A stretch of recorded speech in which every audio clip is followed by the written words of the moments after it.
বিসমিল্লাহির রহমানির রহিম। সুপ্রিয় দর্শক, এনটিভির নিয়মিত আয়োজন সংলাপ প্রতিদিন অনুষ্ঠানে আমি কর্নেল মোহাম্মদ আব্দুল হক আপনাদের সাথে আছি।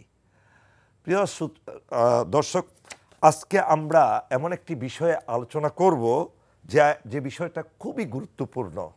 যে মুহূর্তে বাংলাদেশের অন্তর্বর্তীকালীন সরকার ক্ষমতায় আসেন, সে সময়ে বাংলাদেশের 1 কোটি প্রায় ছাত্র ছাত্রী পরীক্ষার অপেক্ষা করছে। শিক্ষকরা সেই সময় ধর্মঘটে গিয়েছে। এই বিষয়কে কেন্দ্র করে বাংলাদেশের শিক্ষা ব্যবস্থা এবং নৈতিকতা, এই বিষয়েই আমরা আলোচনা করব আজকে আপনাদের সাথে। এ বিষয়ে আলোচনা করার জন্য আমাদের স্টুডিওতে আমন্ত্রণ জানিয়েছি আমাদের সামরিক বাহিনীতে অত্যন্ত প্রসিদ্ধ এবং সুবিখ্যাত একজন অফিসার, যিনি শিক্ষাবিদ হিসেবে ইতিমধ্যেই পরিচিতি লাভ করেছেন। তিনি হলেন কর্নেল কাজী শরীফউদ্দীন আহমেদ। শরীফউদ্দীন, আপনাকে স্বাগতম আজকের এই অনুষ্ঠানে। ধন্যবাদ। কেমন আছেন আপনি? Fine, thank you. আপনার দীর্ঘ অভিজ্ঞতা, দীর্ঘ 7 বছর প্রিন্সিপাল একজন সামরিক বাহিনীর অফিসার হিসেবে এই পেশায়, তারপরে আপনি পদাতিক বাহিনীতে ইস্ট বেঙ্গল রেজিমেন্টের অফিসার। এটা একটা ব্যতিক্রম। সাধারণত এডুকেশন কোর্ট থেকে এখানে অফিসার নিয়োগ করা হয়। আপনি ব্যতিক্রম হিসেবে যে সুনাম অর্জন করেছেন, এই সুনাম অর্জনের পিছনে কি জিনিসটা কাজ করেছে? প্রথমত ধন্যবাদ চৌকো উপস্থাপক, ধন্যবাদ আমার প্রিয় দর্শক শ্রোতা। আজকে সবচেয়ে একটা ইম্পর্টেন্ট টপিক নিয়ে আলোচনা করার জন্য যেটা বলছেন, শিক্ষা ব্যবস্থা এবং নৈতিকতা। Being a infantry officer, I was working as a principal. Sir, you have asked me what is the logic behind it. তো অসম্ভবকে সম্ভব করার নাম বীরত্ব। মনের দুর্বলতা মানুষকে করে ভীত কাপুরুষ। আর অসম্ভবকে সম্ভব করার জন্য দরকার 2টা প্রয়োজন। একটা হচ্ছে আত্মবিশ্বাস, প্রথমত হচ্ছে সৃষ্টিকর্তার প্রতি বিশ্বাস, দ্বিতীয়ত হচ্ছে আত্মবিশ্বাস। তা সৃষ্টিকর্তার প্রতি বিশ্বাস নিয়ে আত্মবিশ্বাসী হয়ে যদি পরিকল্পনা মোতাবেক সামনে এগিয়ে যাওয়া যায়, তাহলে সব জায়গায় সাকসেসফুল হওয়া সম্ভব বলে আমি আমার দীর্ঘ এডুকেশন সেক্টরের অভিজ্ঞতা থেকে বলছি।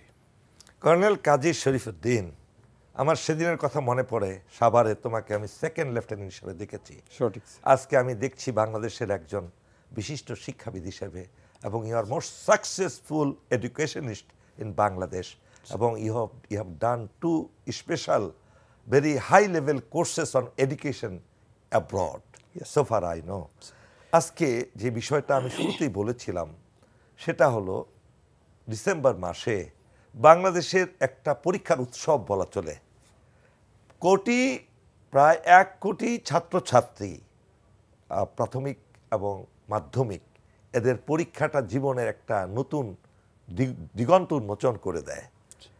তারা অপেক্ষা করতে থাকে, আমরা যেরকম অপেক্ষা করেছিলাম আমাদের ছাত্র জীবনে। সেই সময়ে এই সময়টাকে বেছে নিলেন শিক্ষকরা তাদের আন্দোলনের জন্য। এটি কি এতই জরুরি ছিল ট্রমাটাইজ করার জন্য এই ক্ষুদ্র শিশুদেরকে টার্গেট করে নিলেন? এটা আপনি নৈতিকতার দিক থেকে কতটুকু মানানসই মনে করেন এটা? ধন্যবাদ sir, very good question and challenging question. শিক্ষক, যিনি একজন শিশুকে যিশুতে পরিণত করতে পারেন, শিক্ষক স্টুডেন্টের জন্য আইডিয়াল ক্যারেক্টার, যাকে হুবহু অনুকরণ করে। তা সেই শিক্ষক হয়ে আন্দোলন থাকবেই, দাবি দেওয়া থাকতেই পারে, কিন্তু একজন ছাত্রের ভবিষ্যতের দিকে খেয়াল না করে যদি ব্যক্তির স্বার্থকে বেশি ইম্পর্টেন্ট দিয়ে সামনের দিকে আন্দোলনে যোগ দেওয়া হয়, তাহলে এটা সত্যই একটা দুর্ভাগ্যজনক। আপনি খুব সঠিক বলেছেন। এটা কি এরকম ইম্প্যাক্ট পড়লো না এই 1 কোটি ছাত্রছাত্রীদের মধ্যে, যে এই বয়সেই তারা বুঝলো যে আন্দোলন সংগ্রাম এটাই জীবন? হ্যাঁ, হতে পারে, for the right cause you even die, but at this moment, এই সময়ে এই ছাত্রছাত্রীদের মনে যে একটা শিক্ষা দিলেন, এই ছাত্রছাত্রীরা যখন ইউনিভার্সিটিতে যাবে তখন তারা এই আন্দোলন সংগ্রামে লিপ্ত হবে লেখাপড়া বাদ দিয়ে। আপনি একজন শিক্ষাবিদ হিসেবে আপনার কাছ থেকে জানতে চাই যে এই নৈতিকতার, শিক্ষকদের মধ্যে নৈতিকতার এই অভাব কেন? ধন্যবাদ স্যার। আমাদের দেশের শিক্ষা ব্যবস্থা সাধারণত 5টি ভাবে।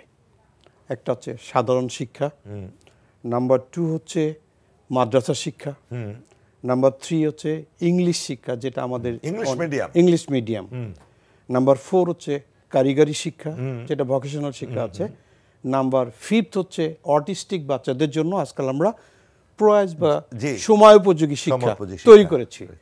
এই সবগুলোই কন্ট্রোল করেন কিন্তু শিক্ষকেরা। আচ্ছা, তো শিক্ষকের কোনো সেক্টরে কোনো কাজ করতে গেলে একটা রাষ্ট্রের জন্য যেমন কনস্টিটিউশন খুব বেশি ইম্পর্টেন্ট, এডুকেশন সেক্টরের জন্য সবচেয়ে বেশি ইম্পর্টেন্ট হচ্ছে কারিকুলাম। আচ্ছা, এই কারিকুলাম যারা প্রণয়ন করেন তারা এই এডুকেশন সেক্টরের একজন বিশেষজ্ঞ হতে হবে। এই বিশেষজ্ঞ হওয়ার জন্য প্রথমে তাকে ওই বিষয়ে শিক্ষিত হতে এবং প্রশিক্ষিত হতে হবে, তারপর কারিকুলাম প্রণয়ন করতে হবে। এই কারিকুলাম সঠিক সময়ে সঠিকভাবে স্টুডেন্টদের মাঝখানে উপস্থাপন করা হচ্ছে কিনা এইটা মনিটরিং করার দায়িত্ব হচ্ছে রাষ্ট্র বা রাষ্ট্রযন্ত্রের বা এডুকেশন সেক্টরে। এই দৃষ্টিকোণ থেকে আমাদের শিক্ষকরা সত্যি একটা অর্বাচীনের মতো কাজ করে ফেলছে। আমি sorry for this language, because 65,569 primary school, এই প্রাইমারি স্কুলে 1,03,17,552 জন স্টুডেন্ট এসএসসি পরীক্ষা তারা পরীক্ষা দিচ্ছে।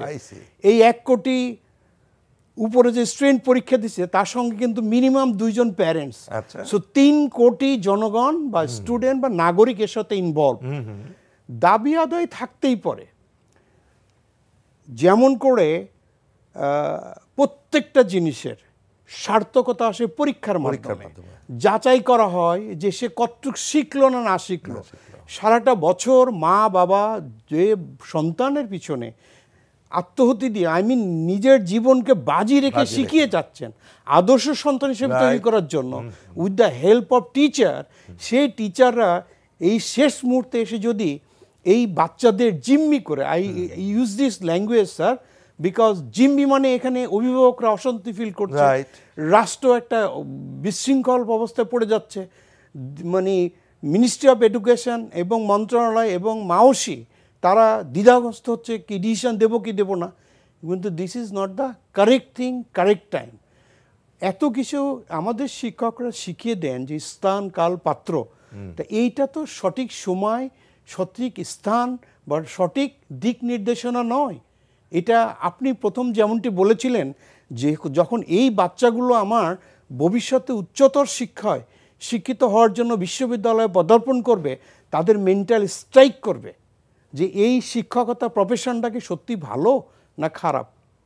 কারণ তারা যখন পরীক্ষা দিতে গিয়েছিল সারাটা বছর, ছোটোকালে আমরা দেখেছি প্রাইমারি স্কুলে ফাইনাল পরীক্ষা দিতে গেলে মা বাবার কদমমুচি করে গিয়েছে, কারণ এটা একটা চূড়ান্ত পরীক্ষা। আজকে সবাই ফার্স্ট হবে না, কিন্তু বেস্ট হওয়া যায়।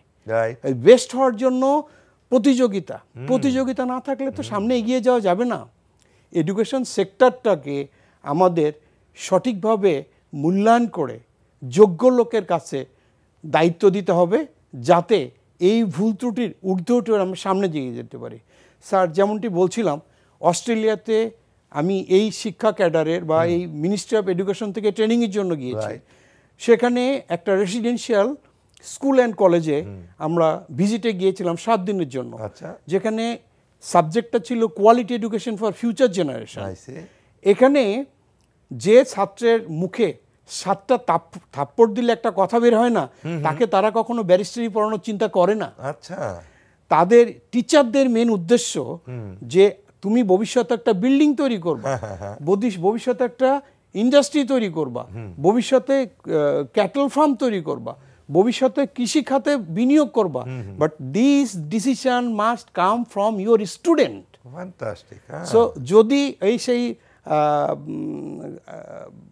জাতিসংঘ মহাসচিব ছিলেন কফি আনান ঘানাতে, উনি পড়ালেখা করেছেন সিয়েরা লিওনের ফোরাবে ইনস্টিটিউশন। তো ওইখানে আমি স্যার ফরচুনেটলি ওই ইউনিভার্সিটিতে দেখতে গিয়েছিলাম, মিশনের পরে ইউনিভার্সিটি দেখতে গিয়েছিলাম, যেহেতু এটা কফি আনান। তখন উনি জাতিসংঘ মহাসচিব ছিলেন।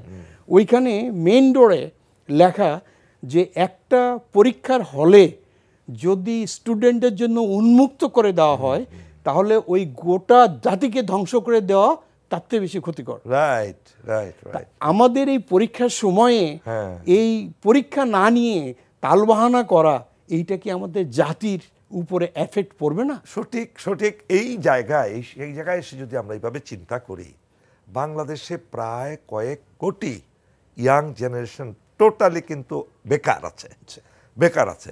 আজকে যদি প্রাইমারি স্কুলের টিচার নিয়োগের কোনো বিজ্ঞপ্তি দেওয়া হয় যে আমরা 5,000 শিক্ষক নিয়োগ করব, অন্তত পক্ষে 50 লক্ষ অ্যাপ্লিক্যান্ট, তার মানে তারা বেকার, আরো বেশিও পড়তে পারে। যখন একটা মানুষ চাকরি পায় না তখন তার মনে এই থাকেও, তার মনের এই ভাবটা থাকে যে আমি যদি একটা চাকরি পেতাম, জান প্রাণ দিয়ে আমি সেই চাকরি করতাম। আর বিশেষ করে আমি যেটা জানি বর্তমান সময়ে এই শিক্ষকতা পেশাটাই এখানে সীমাবদ্ধ না। একটা শিক্ষক বৎসরে 365 দিনের মধ্যে 3 মাসের উপরে খালি ছুটি পায়, সরকারি ছুটি। এই ছুটির সময় কিন্তু তারা নানা কাজ করে, এবং এটা একটা প্রাইমারি পেশা হলে সেকেন্ডারি পেশা তো প্রত্যেকেরই আছে। সেই ক্ষেত্রে পুরো জাতিকে জিম্মি করে, আমি বলবো শুধু স্টুডেন্টদের জিম্মি নয়, যে শিক্ষকরা সম্মানের একটা স্তরে আমরা তাদেরকে রাখি সব সময়, এখনো সেই শিক্ষকদের দেখলে ইচ্ছা হয় পা ধরে সালাম করি, চুমো খাই কপালে। সেই শিক্ষকরাই কাজ করবে? এটা কি তাদের সেই আদর্শ থেকে তারা অনেক দূরে অবস্থান করছে না? কি মনে হয় আপনার? স্যার সম্পূর্ণ সঠিক। আজকে একজন শিক্ষকের সবসময় মনে রাখা উচিত যে ছাত্রের মাধ্যমে ভবিষ্যৎ প্রজন্মের কাছে বেঁচে থাকবেন উনি। Socrates, Aristotle, Pluto, then Alexander the great, they are coming together, sir. Right. তো সেই 3586 বছর আগের সক্রেটিসের যে ছাত্রের মাধ্যমে বেঁচে আছেন আমাদের মাধ্যমে, ছাত্রের মাধ্যমে, দূরে যাব না স্যার। আমাদের হোসেন সৈয়দ সোহরাওয়ার্দী, উনি জীবনে প্রথম পড়ালেখা শুরু করেছিলেন ওনার মায়ের কাছে।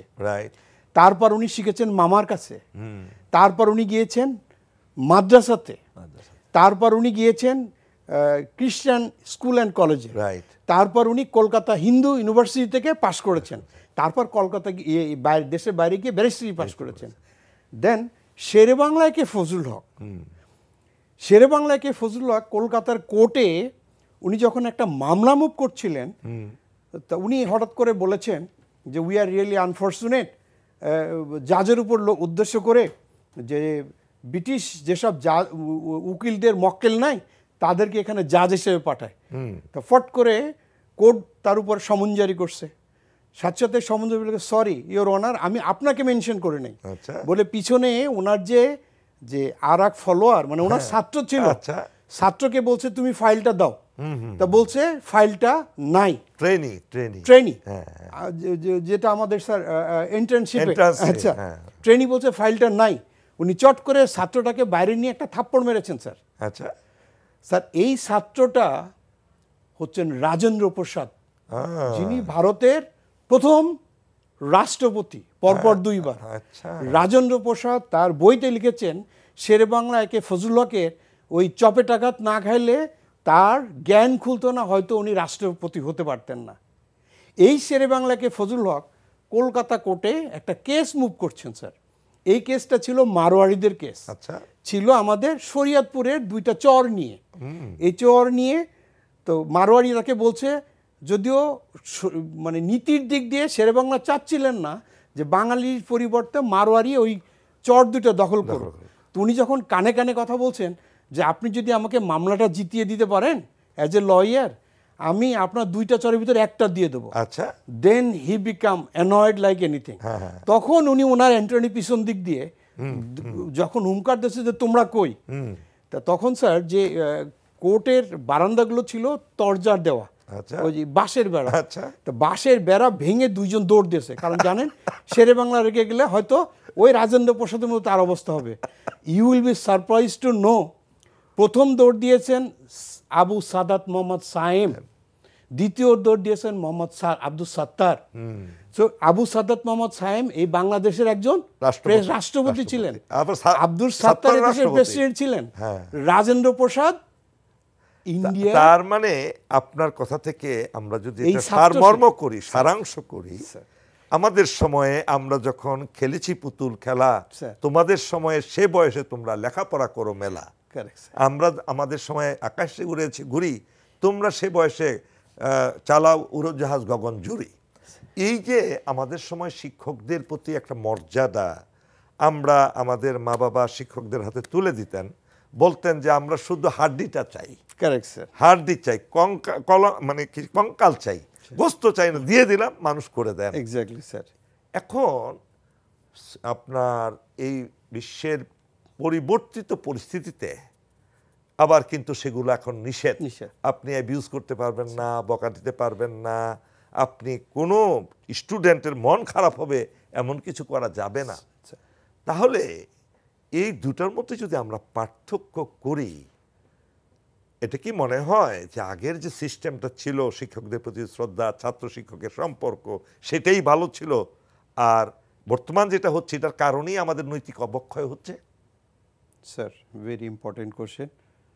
স্যার, এই সেনাবাহিনীতে নৈতিকতা শিখেছি আপনাদের কাছ থেকে। ওই যেমনটি আপনি বললেন সেকেন্ড লেফটেন্যান্ট হিসাবে, তা এইটা আপনারা আমাদের যেমন করে শিখিয়েছেন, আজ 30 বা 40 বছর পরে এসে একজন সিনিয়র জুনিয়রকে ওইভাবে শেখায় না, এটা অন্য টেকনিকে শেখায়। স্থানকাল পাত্র হিসাবে শেরে বাংলার কথা বললাম, বা হোসেন শহীদ সরওয়ারদের কথা, বা সক্রেটিসের কথা বললাম, তখন যে টেকনিকটা ছিল এখন সেই টেকনিক নাই। তখন ইলেকট্রিসিটি ছিল না, তখন ইন্টারনেট ছিল না, তখন যোগাযোগ মাধ্যম ছিল না। বিশ্ববিদ্যালয় বা কোনো শিক্ষা প্রতিষ্ঠান শুধু সার্টিফিকেট তৈরি করার জন্য তৈরি করা হয় না। এই বিশ্ববিদ্যালয় বিশ্বের গুটি কয়েক বিশ্ববিদ্যালয় যারা সমগ্র বিশ্বের মানুষের কল্যাণকে নিজের হাতে নিয়ে আসছে। তথ্যের মাধ্যমে সত্যকে প্রতিষ্ঠিত করে, ক্যান্সার দেন স্যাটেলাইটের মাধ্যমে আমরা পুরো বহির্বিশ্বকে পর্যন্ত জয় করছি এই বিশ্ববিদ্যালয়ের মাধ্যমে। তখন যদি আমরা আমাদের ছাত্রের ভবিষ্যৎ নিয়ে তাল ভাঙা শুরু করি, তখন আমাদের কি হবে স্যার? প্রথম কথাটা আপনি যেটা বলেছিলেন যে চাকরির ব্যাপারে যদি একটা সার্কুলার দেই 50 লক্ষ দেবে, আজকে যে আন্দোলন করছে, এক্সট্রিমলি সরি টু সে, তারা কিন্তু গভর্নমেন্ট টিচার, তারা কিন্তু নন গভর্নমেন্ট টিচার নয়, কিন্ডারগার্টেন নাই। তা যারা বেসরকারি স্কুলে বেসরকারি প্রতিষ্ঠানে পড়াচ্ছে, তারা যদি এইভাবে শেষ মুহূর্তে করত, তখন কিন্তু আমাদের কথা থাকতো যে হয়তোবা প্রকৃতির তাড়নায় ঠিকমতো বেতন পাচ্ছেন না, কিন্তু সে তো গেটিং সাম স্যালারি এবং সেই র্যাঙ্ক অনুযায়ী পাচ্ছে, শুধু বৃদ্ধিটাই হলো বিষয়। আপনার এই বিষয়ে একটা জিনিস আপনি যদি লক্ষ্য করে থাকেন, আপনি দেখুন যে শিক্ষকদেরকে আমরা নৈতিকতার মানে মনে করি যে এরা হবে জাতির বিবেক, তাই নয় কি? সে বিবেক হওয়ার পরিবর্তে তারা এমন একটা সময়ে সরকারের দুর্বল সময়টা বেছে নিল। একদিকে নির্বাচনের সময়, মাত্র 2 মাস পরে নির্বাচন হবে, আবার অন্তর্বর্তীকালীন সরকারের আর্থিক অবস্থা একেবারেই খারাপ, কেননা আমাদের ফেসিবাদ সরকার তো সব তছনছ করে দিয়ে গেছে। সকল মানে বাংলাদেশের বৈদেশিক মুদ্রা সব চুষে নিয়ে গেছে বাংলাদেশ থেকে। এখন যে বাংলাদেশ বেঁচে আছে ফরেন রেমিটেন্সে অনলি। হ্যাঁ, আপনি যদি দেখেন গতকালের নিউজও তাই বলেছে যে বাংলাদেশ ঠিক আছে রেমিটেন্স, 10টা ব্যাংক, অনেকগুলো ব্যাংক বসে গেছে। সেই সময়ে এই শিক্ষকদের বিবেক বিবেচনা একেবারেই নিম্নিতে। আমরা আর সেই প্রসঙ্গে যাব না, এখন চলুন আমরা শিক্ষায় চলে আসি। একটা প্রশ্ন থেকে যায়, তারপরেও শিক্ষা ভবন বলতে একটা ভবন আছে আমাদের সেক্রেটারিয়েটের পাশে। সেই ভবনটাকে বলা হয় যে বাংলাদেশের সবচেয়ে বেশি দুর্নীতিগ্রস্ত জায়গা। এটা শুনি শিক্ষক যারা, তাদের মুখে শুনি, যারা শিক্ষা ব্যবস্থার সাথে জড়িত আছেন তাদের কাছ থেকে শুনি। ওখানে একটা ফাইল নড়াচড়া করে না বিশাল অঙ্কের ঘুষ ছাড়া। এই ব্যাপারটা আপনি কিভাবে নেন? স্যার, যেহেতু 7টা বছর আমি প্রিন্সিপাল হিসেবে দায়িত্ব পালন করেছি, আবার সরকারি গভর্নমেন্ট স্কুল অ্যান্ড কলেজের, আর যেহেতু 4টা বছর পাবলিক বিশ্ববিদ্যালয় ডিরেক্টর হিসাবে দায়িত্ব পালন করেছি। আমি মিনিস্ট্রি অফ এডুকেশনে অহরহ যেতাম এবং এই শিক্ষা ভবন এটাও আমি গিয়েছি। তো এখানে যেখানে পোস্টিং দেওয়া হয়, প্রমোশন দেওয়া হয়, ট্রান্সফার দেওয়া হয়, আবার পানিশমেন্ট দেওয়া হয়, যেখানে ডিসিপ্লিন মোতাবেক সমগ্র কাজ করতে গেলে প্রশাসনকে শক্ত হতে হবে, এই দৃষ্টিকোণ থেকে আমার মনে হয় যেসব ভদ্রলোকরা ওখানে দায়িত্বপ্রাপ্ত আছেন তাদেরকে আর একটু সচেতন হতে হবে। কারণ আমরা গর্ব করি being a military officer, Bangladesh military academy আমাদের হোম অফ অফিসার্স। তো বিসিএস এর ভিতরে যে টোটালি 28টা ক্যাডার আছে, এটার ভিতরে একটা অন্যতম ক্যাডার হচ্ছে বিসিএস এডুকেশন ক্যাডার। তো বিসিএস এডুকেশন ক্যাডারের হোম হচ্ছে সেই শিক্ষা ভবন। তো এই শিক্ষা ভবনে কিন্তু অন্য কেউ বসে না। যিনি এই সাধারণ প্রভাষক হিসাবে জয়েন করেছিলেন তার এক্সপেরিয়েন্স নিয়ে সর্বোচ্চ পদবিতে গ্রেড 1 হিসাবে উনি মাওসি ডিজি হিসাবে দায়িত্ব পালন করছেন। তো ওইখানে কিন্তু আবার নির্দিষ্ট সেনাবাহিনীর যেমন একটা উইং আছে, ওখানে অ্যাডমিনিস্ট্রেটিভ একটা উইং আছে, দেন ট্রেনিং একটা উইং আছে, প্রমোশন একটা উইং আছে, পোস্টিং একটা উইং আছে। এই উইংগুলোর মাঝখানে সমন্বয়ের বড় অভাব দেখেছি স্যার খুব কাছ থেকে। এই সমন্বয় যদি না হয়, আর এই সমন্বয়ের জন্য সবচেয়ে দুর্ভাগ্যজনক বলি পলিটিক্যাল গভর্নমেন্টের ইনফ্লুয়েন্সটা এখানে নেগেটিভলি কাজ করে। এবং আমার তো মনে হয় এখানে প্রশাসনে যারা আছেন, আমাদের সেক্রেটারিয়েট বলি, আমরা অন্যান্য জায়গায় যেটাকে আমলাতন্ত্র বলি, আমরা সে আমলাতন্ত্র তো এটা দায় এড়াতে পারে না, কারণ তাদের চোখের সামনেই তো তারাই তো আমলা, যারা এখানে প্রশাসন চালাচ্ছে। এডুকেশন ভবনে, শিক্ষা ভবনে যারা উচ্চপদস্থ কর্মকর্তা, সেক্রেটারি আছে, তাই না, সেই জয়েন্ট সেক্রেটারি আছে, এডিশনাল সেক্রেটারি আছে, বিভিন্ন পদে আছে, এটা তারা দায় এড়াতে পারে না। এখন যদি আমরা আরেকটু প্রসঙ্গে আসি, যেহেতু আপনি সেনাবাহিনী থেকেই এডুকেশনের বিশাল অবদান রেখেছেন, শুধু আপনি না, আমরা যদি বলি উত্তরা যে আমাদের রাজুক কলেজ বলেন, সেখানে প্রত্যেক বছর ফার্স্ট হচ্ছে, রেসিডেন্সিয়াল মডেল বলেন, এছাড়াও আমাদের খুলনায় যে এডুকেশন ইনস্টিটিউশন আছে, 44টা cantonment public school and college আছে, 12টা ক্যাডেট কলেজ আছে, এছাড়াও অসংখ্য আমাদের ক্যান্টনমেন্ট বোর্ড স্কুল আছে। এই যে বাংলাদেশে সেনাবাহিনীর শিক্ষাক্ষেত্রে এবং এয়ারফোর্সেরও কিন্তু অবদান আছে, Shaheen school and college, naval school college আছে। এই যে মিলিটারি থেকে বাংলাদেশের শিক্ষা ব্যবস্থা একটা ব্যাপক অবদান রাখা হচ্ছে, সেখানে কোনো ধর্মঘট নাই, সেখানে কোনো কারো মনে কষ্ট নাই, স্টুডেন্টরাও খুশি, শিক্ষকরাও খুশি। এটা কি তারা মডেল হিসাবে গ্রহণ করছে না কেন? আপনাদের মতো শিক্ষাবিদরা বাইরে গিয়ে যে সুনাম অর্জন করছেন, আমাদের যদি বলি BUP, Bangladesh university of professional, MIST এবং মেডিকেল কলেজ অসংখ্য আমরা তৈরি করেছি, তাই না, arm forces medical college and all, এগুলো দেখেও তারা কেন শিক্ষা গ্রহণ করে না? এটার কারণ কি? Sir, being a military person, এই মুহূর্তে আমাদের যে cantonment public school and college পুরো বাংলাদেশে আমরা 1,55,000 স্টুডেন্ট দিচ্ছি, সেবা করছি। যেমন cantonment board school and college, এখানে আমরা 57,000 স্টুডেন্টদের সেবা দিচ্ছি স্যার। 12টা ক্যাডেট কলেজ, এটা তো আগে থেকেই ছিল, আছে, ওটা তো ওয়ার্ল্ড ফেমাস। তো regarding one thing, if the work and what doesn't consolidate, then people will not get confident. Being a student, but being a principal, আমার কথা এবং কাজের মাঝখানে যদি মিল আমার স্টুডেন্ট খুঁজে না পায়, তাহলে তো স্যার আমার প্রতি কনফিডেন্ট থাকবে না, আমার শিক্ষা প্রতিষ্ঠানের উপর কনফিডেন্ট থাকবে না।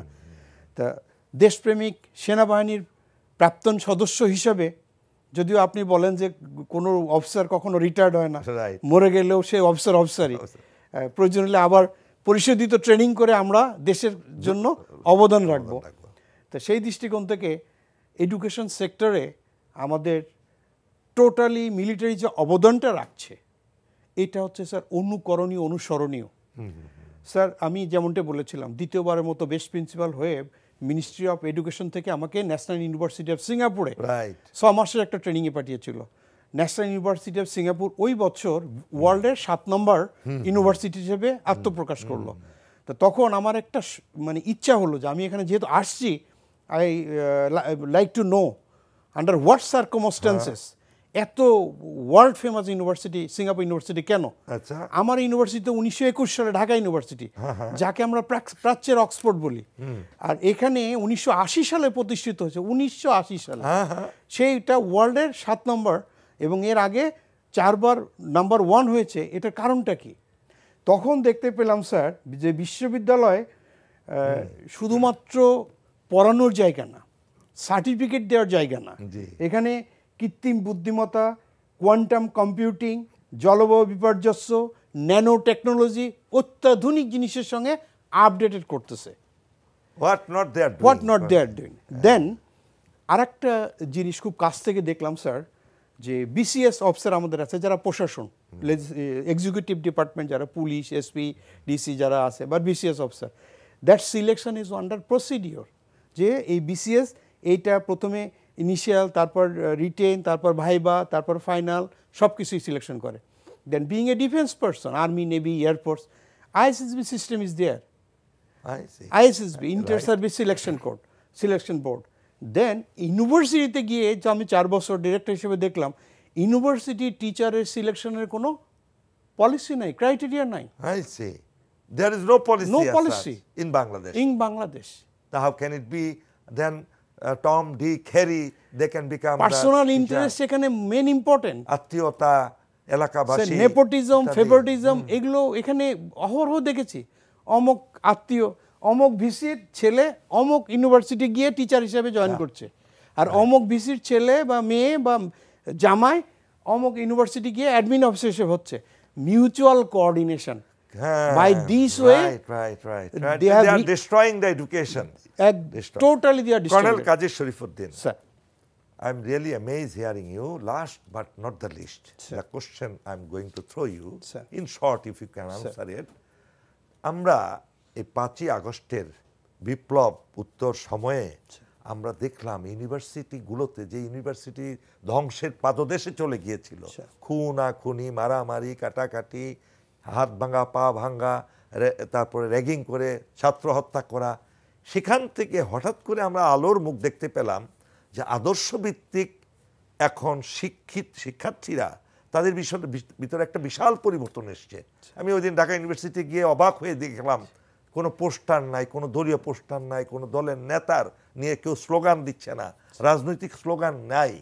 এবং এই যে একটা পরিবর্তন, এটা নিয়ে আপনার শেষ উত্তরটা দিবেন যে আপনি কি আশাবাদী আমাদের ভবিষ্যৎ নিয়ে, দেশের ভবিষ্যৎ নিয়ে? Sir, improvement is a continuous process. যোগ্য ব্যক্তির হাতে বা দক্ষ ব্যক্তির হাতে যদি প্রশাসন, প্রশাসক বা দায়িত্ব থাকে, তাহলে পৃথিবীতে উন্নতি হবেই। আমি যদি অসুস্থ হই, sir, being a senior officer, আপনি আমাকে একটা মেডিসিন দিলেন, আমার আম্মা আমাকে বললো যে না তুমি এখন গোসল করে আসো, আমার ওয়াইফ বললো কি না তোমাকে আমি এটা রান্না করে দিচ্ছি, তুমি এখন এটা খাও, কিন্তু none of you are doctor, but you are my well wisher, you are my guardian. My wife আমাকে খাবার দিচ্ছে, আমার আম্মা আমার ওয়েল হিসেবে গোসল করে রাখতে বলছে, কিন্তু আমাকে সুস্থ হতে গেলে ডক্টরের কাছে যেতে হবে, who is expert regarding this subject. তো আমাদের এই সেক্টরটা যদি সঠিক যোগ্য ব্যক্তির হাতে যায় এবং তারা যদি আমাদের দিক নির্দেশনা দেয়, তাহলে ওই শিক্ষকরা শিশুকে আবার যিশুতে রূপান্তরিত করতে পারবে। অনেক অনেক ধন্যবাদ colonel Kazi Sharifuddin. I am really proud of you. Thank you very much from my core of heart and on behalf of দর্শক শ্রোতা। দর্শক শ্রোতা, আপনারা এতক্ষণ শুনলেন একজন শিক্ষাবিদের মুখ থেকে আমাদের দেশের শিক্ষা ব্যবস্থায় কী কী সমস্যা, কেন হচ্ছে, কিভাবে হচ্ছে এবং এটার ভবিষ্যৎ কী। আজকে এই একটা ক্রান্তি লগ্নে আমরা যে কথাগুলো শুনলাম, আমাদের যদি এই শিক্ষা ব্যবস্থাকে আমরা নৈতিকতার ভিত্তির উপরে দাঁড় করাতে না পারি, তাহলে আমাদের ভবিষ্যৎ একেবারেই অন্ধকার। রাজনৈতিক সংস্কার হলে কোনো লাভ নাই, অর্থনৈতিক সংস্কার হলে কোনো লাভ নাই। আপনার লাভ হবে যদি আমরা শিক্ষা ব্যবস্থার সংস্কার করে একটি আদর্শভিত্তিক শিক্ষা আমাদের ভবিষ্যৎ বংশধরদেরকে দিতে পারি, এবং যারা আগামী দিনের নাগরিক, আগামী দেশের পরিচালক, তাহলে হবে আমাদের দেশ শান্তির দেশ, মুক্তির দেশ, আনন্দের দেশ। আমরা আপনাদের শুভকামনা করে শেষ করছি আজকের অনুষ্ঠান। আল্লাহ হাফেজ।